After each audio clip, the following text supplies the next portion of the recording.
Bienvenidos a todos a un nuevo episodio. Hoy tenemos el gusto de tener a Adriana Ruano. La verdad es que estamos muy emocionados porque es un episodio que hemos venido planeando desde hace varios meses, casi que desde que ganaste la medalla, ¿verdad? Y ahí para contarles un poquito al público que no conoce a Adriana, que creo que eso está un poco difícil, no conocerla.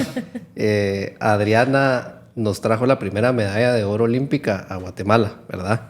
Adriana fue gimnasta desde muy chiquita y por una lesión que tuvo a los 16 años, si no estoy mal, sí, tuvo que cambiar deporte, ¿verdad? Que incluso en gimnasia tuviste ciertos logros centroamericanos y panamericanos, por lo que vemos que sos una apasionada al deporte, ¿verdad?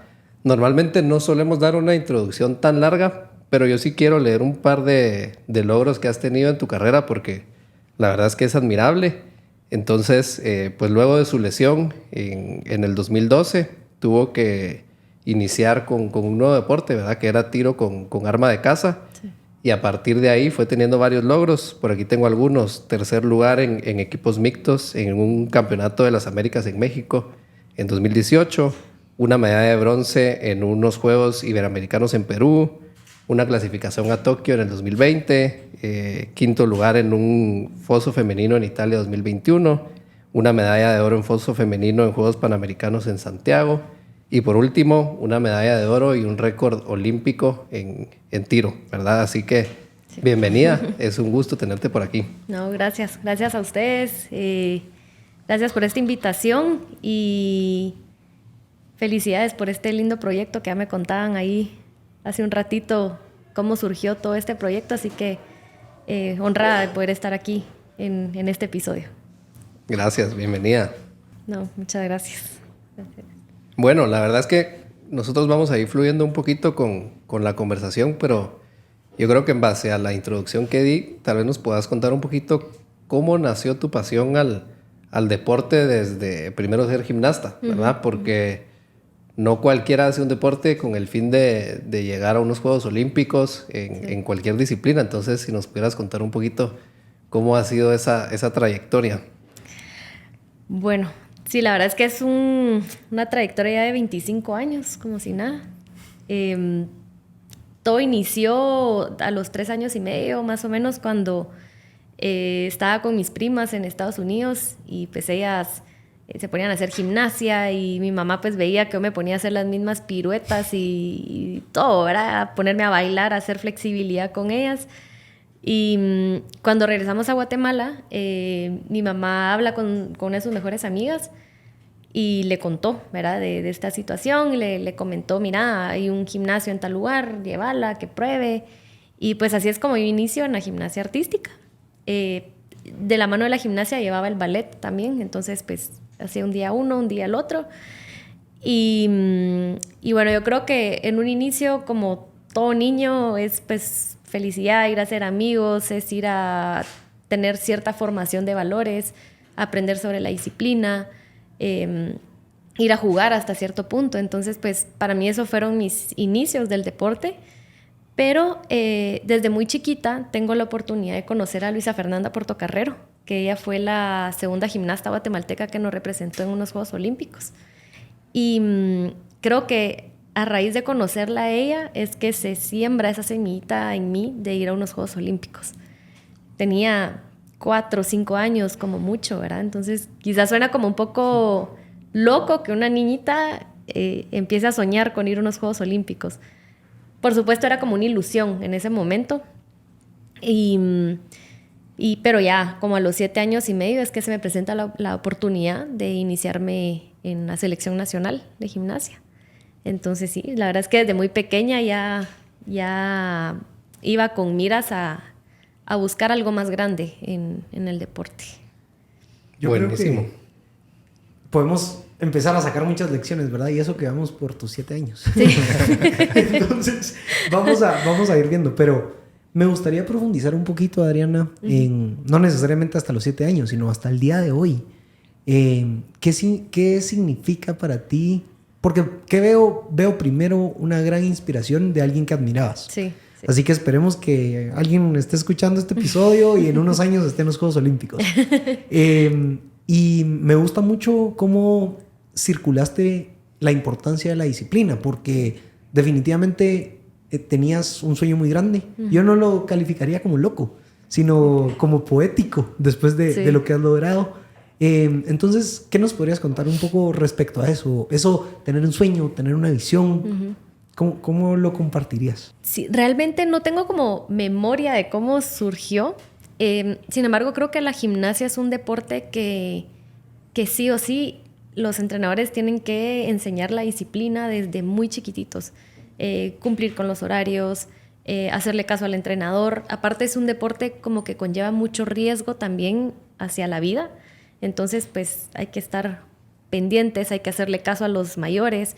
Entonces creo que desde muy pequeña se va formando, o sea, con pequeñas cosas se va formando esa disciplina. Y no sé, yo siento que también es un poquito de la personalidad de cada uno. Mi mamá cuenta que desde muy pequeña era como muy tranquila, muy pues de hacerle caso y como que no fui muy complicada de niña. Entonces creo que es parte de la personalidad, pero sí, a los 7 años que ya empiezo con el alto rendimiento, ahí creo que es donde yo aprendí realmente la disciplina. Como les decía antes, creo que, o sea, los años atrás creo que era un poquito más sobre la diversión, ir a hacer amigos, empezar a formar esos valores, pero a los 7 años es cuando ya como que se forja realmente eso. Porque a los 7 años yo inicio pues en primero primaria y llegamos al punto de mis padres escogieron el colegio donde iba a estudiar por el deporte. Wow. Porque hoy empezaba con la doble sesión de entrenamiento. Entonces era en la mañana, de 7 a 10 de la mañana, la primera sesión de entreno. Luego mi mamá me llevaba al colegio. Regresaba a la segunda sesión de entreno de 4 a 8 de la noche. Y eso era de lunes a sábado. Y yo creo que también tiene que ver, o sea, la disciplina va muy amarrado también de como que la pasión. A mí realmente la gimnasia me apasionaba muchísimo. Era algo que me lo disfrutaba, me gustaba mucho. Y obviamente en el colegio me iban a apoyar siempre y cuando yo cumpliera con las tareas, con tener buenas notas. Entonces era como un dar y recibir también. Y creo que ahí entra mucho la disciplina. Yo me acuerdo re bien que primero primaria creo que me fue mal en un examen y pues me tenían sancionada de que si no me iba bien, pues ya no me iban a permitir ir a entrenar en la mañana. Entonces creo que con esas pequeñas cositas fui aprendiendo sobre la disciplina, ¿verdad? Y bueno, ya los años siguientes, pues, ni les comento, ¿verdad? Sí. O sea, mientras va creciendo uno y mientras los objetivos van siendo más grandes, pues, todo requiere más disciplina todavía. Entonces, sí. La verdad es que es admirable cómo alguien de tan corta edad tiene esa disciplina de entrenar antes y después de ir a estudiar, ¿verdad? Creo que es bien, bien bonito escucharlo.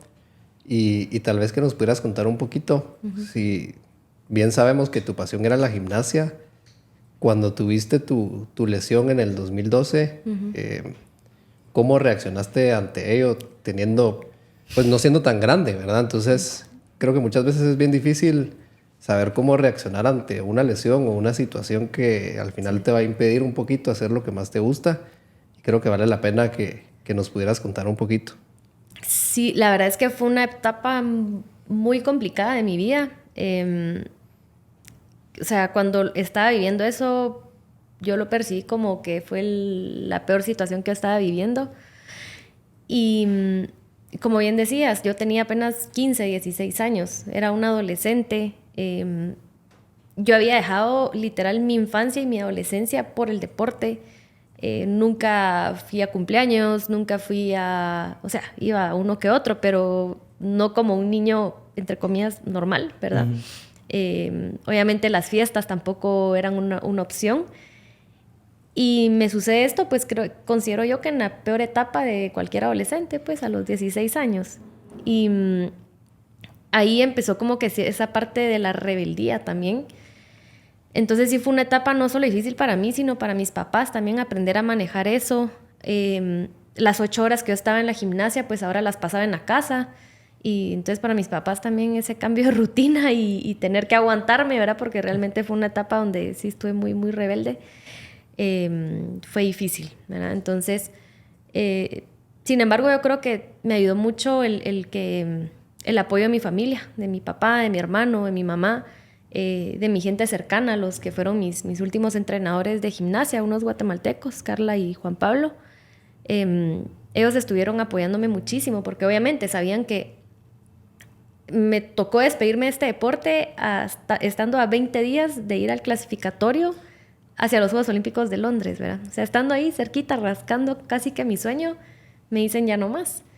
Entonces, realmente sí fue una etapa muy complicada, una etapa en donde me tocó conocerme nuevamente, porque como deportistas basamos mucho nuestra identidad en el deporte.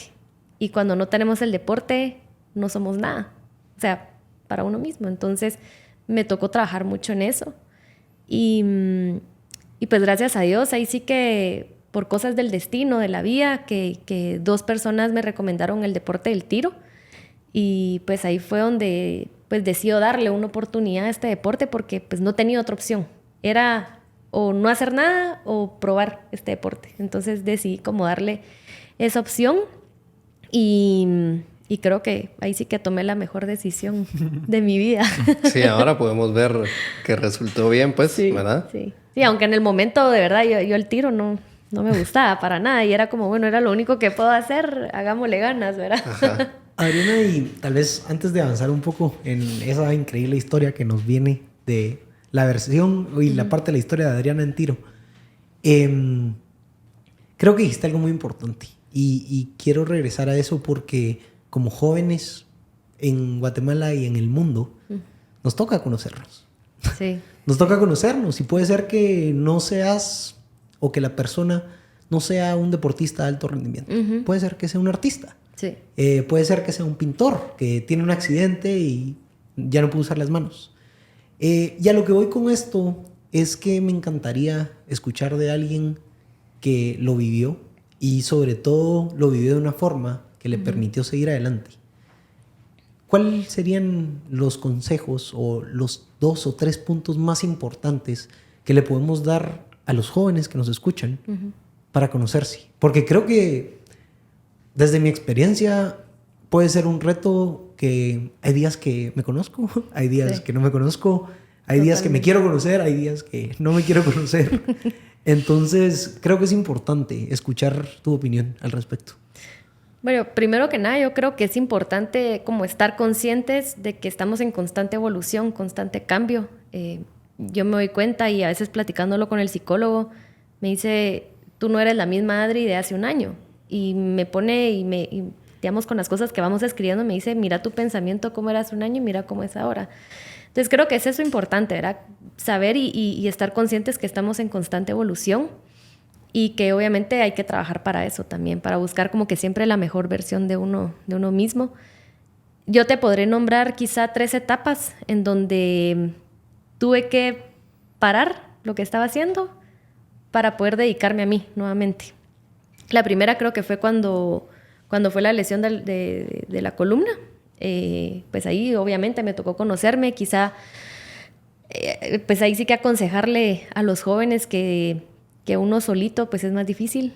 En mi caso me tocó apoyarme de un psicólogo y pues creo que es un tema muy importante, ¿verdad? Que quizá todavía sigue siendo un poco tabú el tener que ir a un psicólogo, pero al final de verdad que nos ayuda tanto, no es solo si tenemos algún problema o mental o qué sé yo, sino que realmente nos ayuda a irnos encontrando, irnos pues, evolucionando.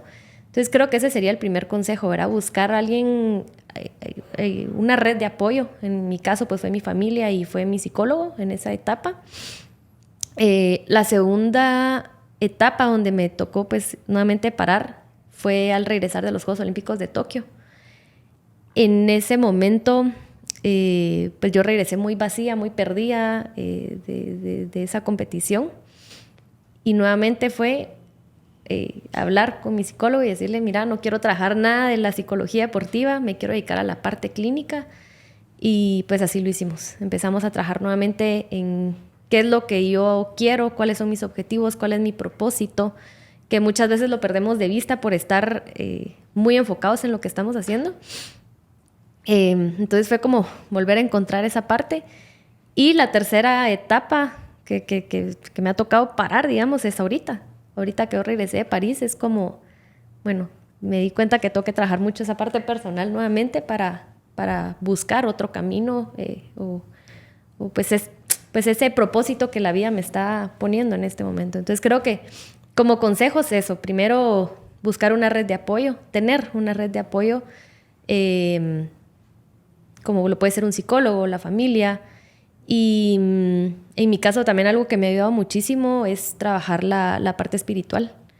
De verdad que más que trabajar la parte psicológica es trabajar la parte espiritual para estar pues ahí sí que en un balance de cuerpo, mente y espíritu. Entonces trabajar en esos 3 aspectos creería yo que es lo importante, ¿verdad? Muchísimas gracias. Y a mí me gustó mucho que mencionaste hace un ratito acerca de la identidad, ¿verdad? Sí. Porque muchas veces nos identificamos con lo que hacemos y no con lo que somos como personas. Sí. Entonces, creo que es bien valioso saber quién es uno como persona, no solo en el ámbito profesional. Totalmente. Sino, es decir, bueno, posiblemente yo soy un deportista, pero aparte de ser deportista, soy hijo, soy hermano, sí. Soy buena persona, etcétera, ¿verdad? Entonces, creo que es muy valioso identificarse a uno como persona y no ponerse un título como a lo que nos dedicamos, ¿verdad? Sí, creo que eso fue algo que estuve trabajando mucho con el psicólogo y ahí es donde yo me doy cuenta que realmente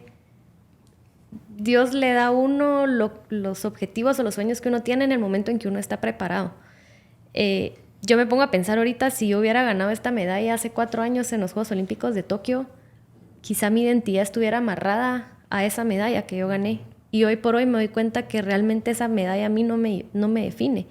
Como puede pasar con muchos deportistas que pues después de tener un resultado tan grande como puede ser es eso, ¿verdad? De decir, yo soy fulanito de tal, la campeona olímpica, y eso es lo que los define y de repente les empieza a ir mal en las competencias y es ahí donde entran hasta cierto punto una depresión, ¿verdad? Porque no tienen esa identidad bien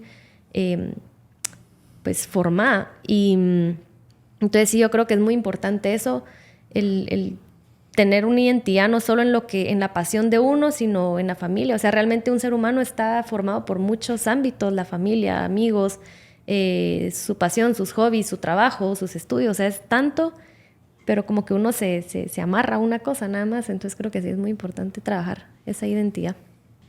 Buenísimo. Yo creo que a ti te ha tocado hacer varios cambios como hablamos, ¿verdad? Entonces, regresando un poquito a la historia de cuando te tocó cambiar de deporte y probaste este nuevo deporte y te gustó, ¿cómo fue ese camino? Digamos, ¿te llevaron a probar y probaste tirar y te gustó? ¿O cómo fue ese proceso para que este fuera tu deporte hoy en día?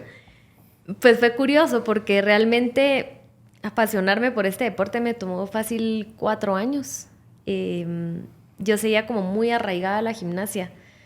Y literal, o sea, yo soñaba que yo regresaba a la gimnasia. O sea, los sueños eran a diario que yo practicaba gimnasia y porque estaba tan arraigada a ese deporte.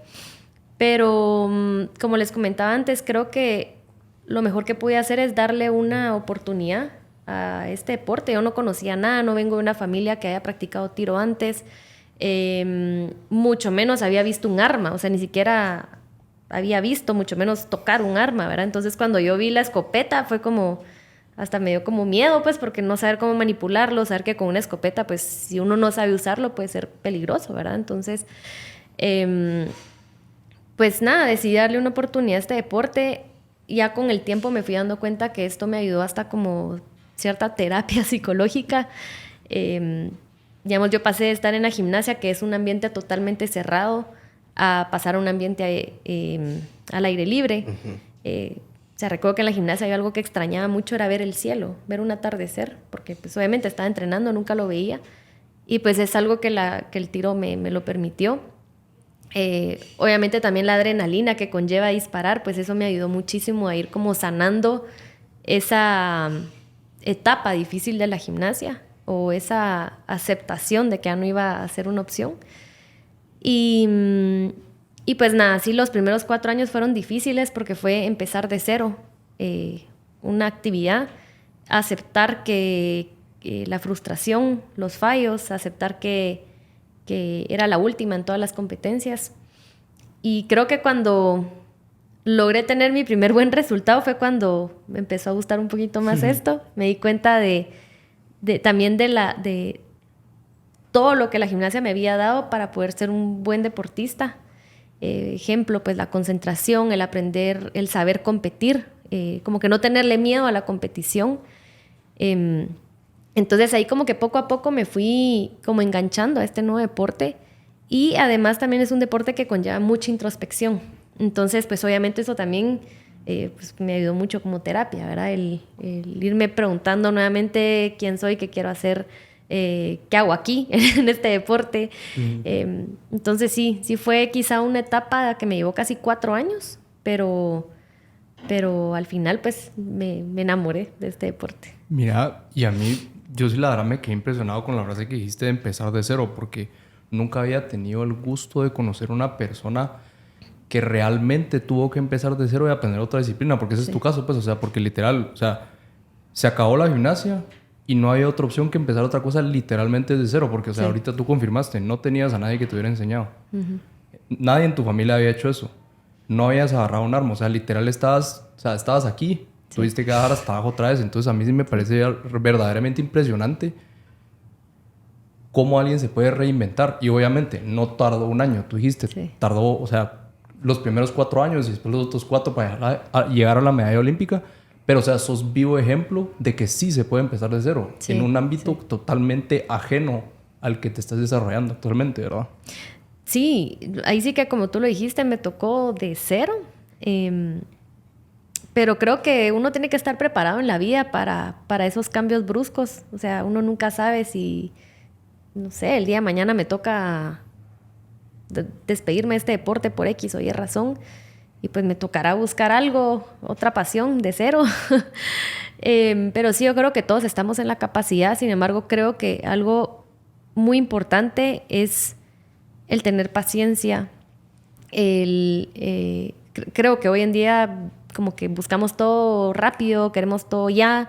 Pues obviamente la tecnología hace que todo lo tengamos rápido, ¿verdad? Y eso en la vida realmente no es así. Hay que tener mucha paciencia, hay que trabajar, hay que esforzarse. Y creo que eso ha sido como que pues ahí sí que como que un factor clave para alcanzar pues el éxito en este deporte, ¿verdad? Tener paciencia, tener disciplina, tener fe también, que en el camino que voy es en donde Dios me está llevando, y pues el darle oportunidad a cosas nuevas o cosas desconocidas en la vida. Entonces sí. Y yo creo que parte fundamental de eso es disfrutar el proceso, ¿verdad? Totalmente. Porque muchas veces si estamos muy enfocados con el objetivo, el proceso se nos vuelve bien tedioso. Que en cambio si vamos disfrutando el proceso, el objetivo va a ser más grande del que teníamos planteado, ¿verdad? Yo creo que es, en tu caso se puede ver bien fácil, que quizás tú iniciaste esto por querer hacer un nuevo deporte y probar algo diferente, y resultó súper bien, logrando un objetivo súper grande que posiblemente no es el que te planteaste el primer día que agarraste la escopeta, ¿verdad? Entonces, creo que es bien importante disfrutarse ese proceso y aprender en el camino. Sí, totalmente curioso, porque hay una frase que me sigue desde muy pequeña, que dice que la felicidad está en el camino, no en el destino. Y pues esta frase se quedó en mí a raíz de una película que me recomendaron, se llama El Atleta Guerrero, por si la quieren ver, o en inglés The Peaceful Warrior, creo que se llama. Está el libro también, así que muy bueno. Trata sobre un gimnasta que se lesiona y pues se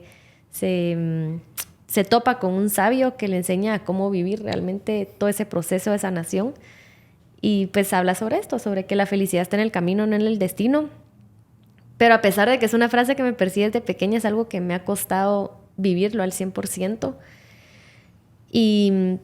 Pero hoy por hoy puedo decir que he logrado disfrutar tanto de lo bueno como de lo difícil, porque creo que ahí está. O sea, al final, en cualquier proceso, cualquier camino, cualquier meta que tengamos, van a haber obstáculos, eso sí o sí. Y si uno siempre está queriendo evadir esos obstáculos y pues como que no vivir esas momentos difíciles, pues al final también no estás disfrutando de lo que eso te puede enseñar. Entonces creo que sí, creo que la clave está en disfrutar tanto de los éxitos, pero sobre todo aprender a abrazar y amar y sacarle el jugo a los momentos difíciles, ¿verdad? Entonces sí. Y me encanta que la comparación no es aprender de los momentos malos. Me gusta mucho que uses la palabra difícil. Definitivamente es una mentalidad de atleta. porque creo que también parte crucial de tu historia y de lo que como jóvenes podemos llegar a vivir es entender que de todo estamos aprendiendo. Así es. Y si yo me prementalizo y tomo esa postura de que lo que me está pasando es lo peor que me pudo haber pasado, es más complicado salir de ahí. Sí. Entonces, admirable. Yo tengo una pregunta, Adriana. Me encantaría saber cómo fue esa transferencia de me cambié de deporte, pero mi sueño es ir a los Olímpicos y voy a ir a los Olímpicos. ¿Nos podrías contar un poquito? Sí. Bueno, en un inicio realmente cuando yo inicié en el tiro no iba con el objetivo de ir a unos Juegos Olímpicos. Más bien, como les digo, lo empecé porque no tenía otra opción y porque al final quería tener también la mente ocupada y no divagando en la situación de la gimnasia.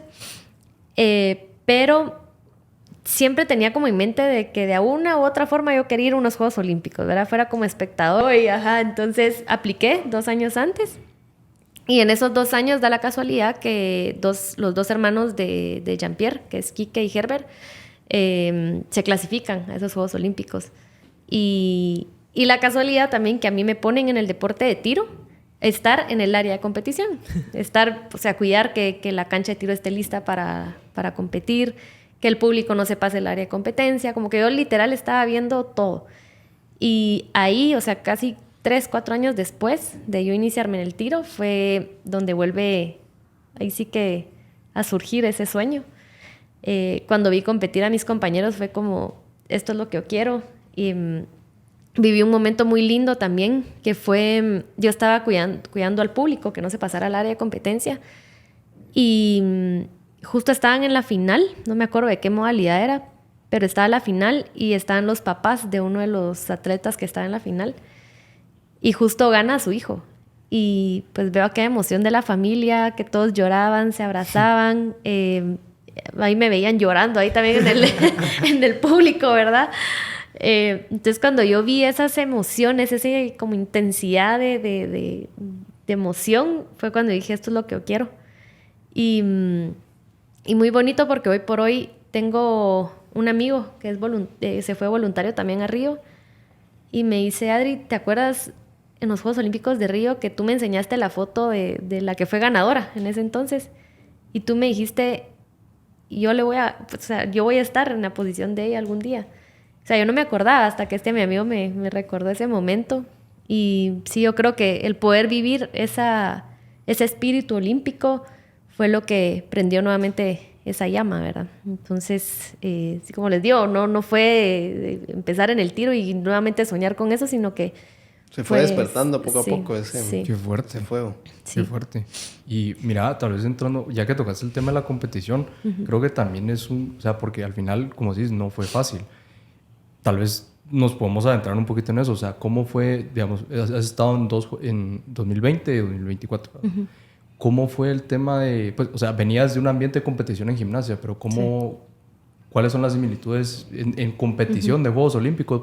¿Cómo te relacionabas con la gente? La gente era muy competitiva, era amable, era rudo. ¿Cómo es esa dinámica de estar ahí? Bueno, sí, entre la gimnasia y el tiro son ambientes totalmente distintos. En la gimnasia, a la hora de competir, pues es eso de que no le hables a tus rivales. Bueno, es algo que nos enseñaban los entrenadores de ese entonces, como estar bien enfocados y no hablar con los demás y qué sé yo. Ahora en el tiro realmente es un ambiente un poco más relajado. Creo yo también que porque ya la gran mayoría son adultos, es muy raro ver un niño disparando y más a un nivel de Juegos Olímpicos, empezando porque no aguantan el arma, ¿verdad? Entonces la gran mayoría ya son adultos, pues hay más madurez en el entorno también. Realmente yo no veo ninguna como rivalidad negativa, no percibí ninguna rivalidad negativa durante los Juegos Olímpicos. al contrario, hoy por hoy, pues todas las que estuvieron en Juegos Olímpicos, pues nos hablamos, somos compañeras. Mira, entonces no, la verdad es que no es un ambiente hostil o negativo, ajá. Qué interesante. Sí, yo pensé que no me lo imaginaba, pues la verdad, o sea, porque cuando normalmente uno entra en cualquier deporte, en ambiente de competición, sí pasa eso, pero por lo mismo que decís que es un ambiente mucho más maduro, pues me hace sentido, la verdad. Qué bueno que sea así. Sí, no, y aparte, pues obviamente dentro de la cancha cada quien va a lo suyo, ¿verdad? O sea, tampoco es como que voy a estar de abrazos con la que está a la par mía, pues, ¿verdad? Pero sí, cada quien está en lo suyo, pero fuera de la cancha realmente somos compañeros todos, ¿verdad? O sea, siempre quiera que no hay uno que otro caso, pues, pero es muy raro. Sí. Buenísimo. Y ya hablando un poquito de los Juegos Olímpicos, que nos pudieras contar un poquito cómo fue tu experiencia en este 2024, digamos, cómo fue esa fase de clasificación hasta llegar a una final y cómo, digamos, cómo te ibas motivando tú o qué es lo que tú hacías para cada vez ir mejor hasta lograr lo que se logró. Sí. Bueno, definitivamente no fue un proceso fácil. Mi clasificación a los Juegos Olímpicos se dio el año pasado, en noviembre, más o menos, en los Juegos Panamericanos de Santiago, Chile. Para darles un poquito de contexto, hasta Santiago, Chile, fue que yo tuve la oportunidad de conocer a mi psicólogo. Él es chileno. Todo el tiempo habíamos trabajado en línea, él pues me dejaba las tareas y todo lo que tuviera que hacer. Y ahí fue donde nos conocimos. Creo que Santiago nos sirvió mucho para empezar a formar la rutina que nosotros íbamos a llevar a cabo ya en los Juegos Olímpicos de París. Y pues nada, yo creo que la clave también fue que desde que nos clasificamos hicimos un plan de trabajo con el entrenador, cómo íbamos a llevar a cabo estos 6 meses previos a los Juegos Olímpicos. Y pues nada, ya lo logramos hacer. Ahí sí que lo más parecido a lo que mi entrenador tenía planificado. Es importante mencionar que este año tuvimos cambio de junta directiva. Entonces, pues tuvimos el apoyo al 100 de la junta directiva de la federación, cosa que años atrás había sido muy complicado. Pero pues el hacer una buena programación y cumplir con esa programación nos llevó a estos resultados. Ahora, ya durante los Juegos Olímpicos, pues ahí estuvo mi psicólogo también, y para mí fue como clave pues que él estuviera, porque él es el como que me va formando esa rutina, ¿verdad? Y me recuerdo, o sea, trabajamos mucho lo que es la visualización, cómo me quería ver yo en la competencia, hicimos trabajos de meditación también, trabajos de activación oculomotor, que le llamamos, que es como más de los ojos, de las manos. Entonces como que hacer todos esos trabajos ya a la hora de la competencia era pues hacer lo que... Ejecutar lo que veníamos trabajando.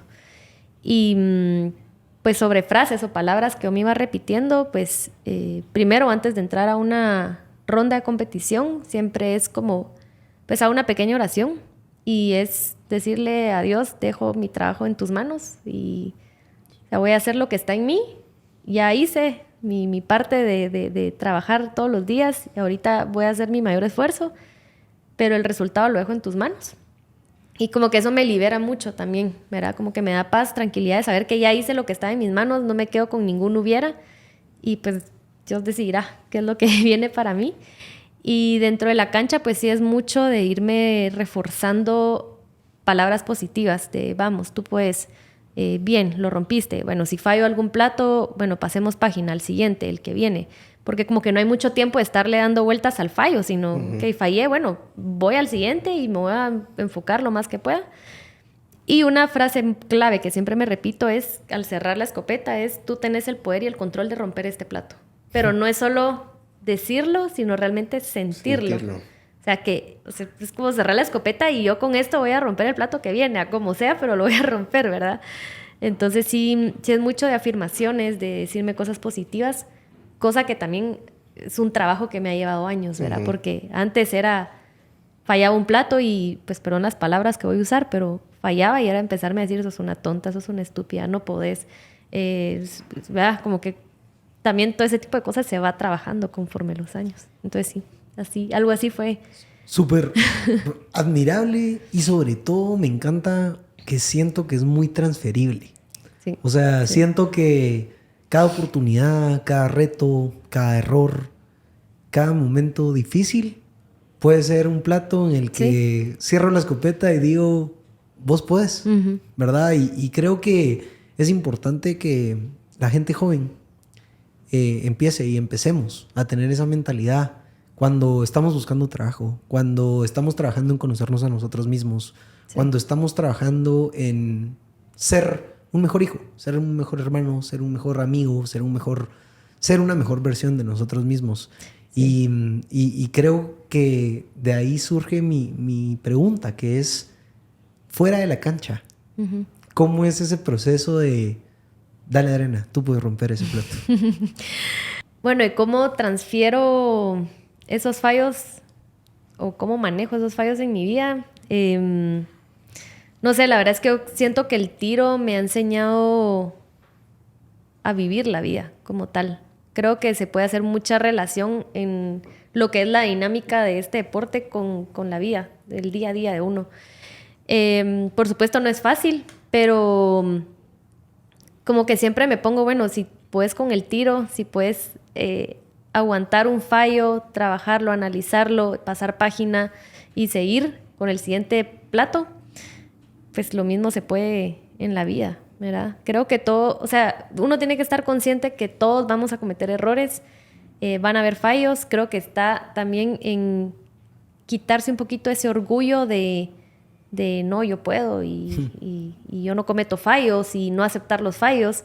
Creo que está un poquito en todo eso, en agachar la cabeza, en tener humildad, aceptar el error, analizar el error, qué fue lo que pasó, para no volverlo a cometer en una próxima. Y muy seguramente podemos cometer otra vez el mismo error. Entonces creo que sí, el tiro me ha enseñado a vivir la vida como tal y trasladarlo a mi día a día.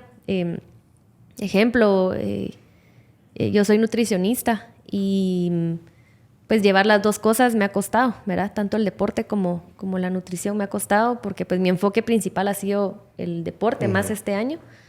Entonces, en el tiro, en mi profesión, caigo mucho en la frustración de que quiero hacer más o de repente cometo un error y caigo en la frustración, ¿verdad? Entonces siempre hago esa analogía con el tiro de decir, bueno, lo mismo que sucede en el tiro lo puedo aplicar a mi día a día.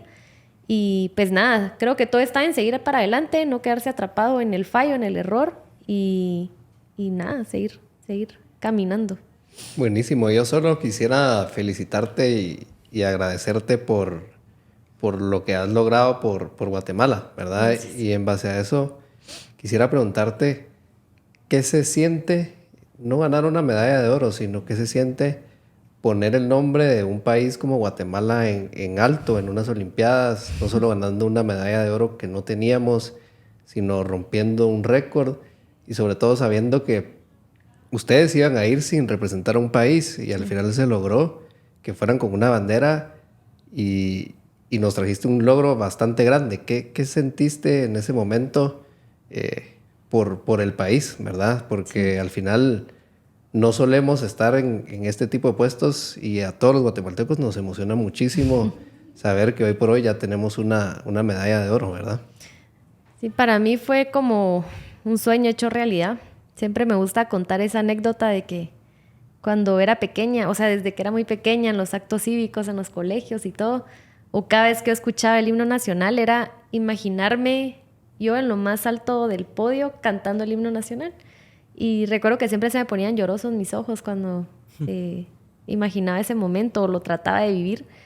Entonces fue como un sueño hecho realidad, fue como vivir ese sueño de una niña de 7 años. Y para mí fue como también sentir mucho orgullo por mi país, por mi bandera, por mi himno nacional. De verdad que cuando yo estaba en ese podio, no sé cómo describirlo, pero sentía que estaba toda Guatemala ahí. Veía a mi familia en el público cantando el himno nacional, llorando. No sé, fue un momento indescriptible, ¿verdad? Que para mí es un sueño hecho realidad. Siempre mi sueño y por lo que yo sigo en el deporte y haciendo las cosas bien en el día a día, es para poner también el nombre de Guatemala en lo más alto y pues seguiré luchando, ¿verdad? Para seguir haciendo eso. Y Y pues también creo que fue un momento en donde, pues, no sé, desde lo más humilde, pues decirle a Guatemala que sí se puede. Que aunque nosotros no tengamos las mismas condiciones que países más desarrollados, pues se puede. Siempre está, o sea, únicamente está en la gana de querer, de seguir luchando y sí, o sea, sí podemos poner a Guate en lo más alto. No, hombre, muchísimas gracias por eso. Y mira, tal vez a lo largo del episodio creo que ha sido una de las cosas más impactantes que has dicho, y creo que es algo que también le serviría mucho a nuestra audiencia saber. En ese momento que Adriana de 16 años se lesionó, que se le derrumbaron todos sus sueños por un periodo de tiempo en el que estaba en una etapa difícil de adolescencia, en el que no tenía las cosas claras, en el que realmente estaba perdida. O sea, ¿qué le hubieras dicho a esa Adriana de 16 años después de haber vivido todo esto, después de haber puesto, ahorita tener 29 años, haber puesto a Guatemala en lo más alto? ¿Qué crees que le hubiera servido saber? Bueno, yo le diría así como, primero que no tire ese sueño a la basura. Hay como muchos caminos para hacer un sueño realidad, y creo que está en esa Adriana de 16 años el buscar la forma de hacerlo realidad, de transformar ese sueño. Evidentemente ir como gimnasta ya no era una opción, pero está en ella en buscar nuevos caminos. Le diría que tenga mucha paciencia, que cualquier meta grande requiere mucha paciencia, que tenga mucha fe, que siga haciendo las cosas bien, porque pues muchas veces en los procesos, cuando se van poniendo difíciles las cosas o se le presentan a uno obstáculos en forma de personas también, pues no sé, como que uno solo quiere ver la forma de evadirlas y ver cómo llegar a la meta y se acabó. Pero creo que todo está en hacer las cosas bien, hacerlas con valores, tratando de dejar huella positiva en los demás. Entonces le diría eso, que siga firme a sus valores, firme a lo que su familia y Dios le ha enseñado en la vida, y sobre todo que no pierda de vista que la meta más importante no es la medalla, no es un título, sino primero que nada tener la meta de ganarse el cielo, ¿verdad? Para mí eso creo que es lo que yo le recordaría a la Adriana de 16 años, que no pierda de vista esa meta y después vendrán las siguientes metas. Sí. Buenísimo. Bueno, muchísimas gracias, Adriana. Gracias. Y gracias también a Avia por darnos este espacio el día de hoy. La verdad es que es primera vez que grabamos fuera de donde grabamos usualmente, y es un bonito ejercicio también para salir de la zona de confort. Así que gracias por el espacio y gracias a todos por escucharnos, y sobre todo gracias a ti por venir. Sabemos que tenés una agenda muy apretada, pero créenos que esto va a ser de mucho valor para muchos jóvenes y para muchos atletas guatemaltecos también. Así que gracias. No, a ustedes gracias por la invitación, por la oportunidad, y pues espero que en lo que platiqué y las preguntas y esta bonita conversación que tuvimos, pues que pueda dejar una pequeña huella en alguien, ¿verdad? Así que muchas gracias a ustedes por esa oportunidad. Gracias, Adriana. Muchísimas gracias.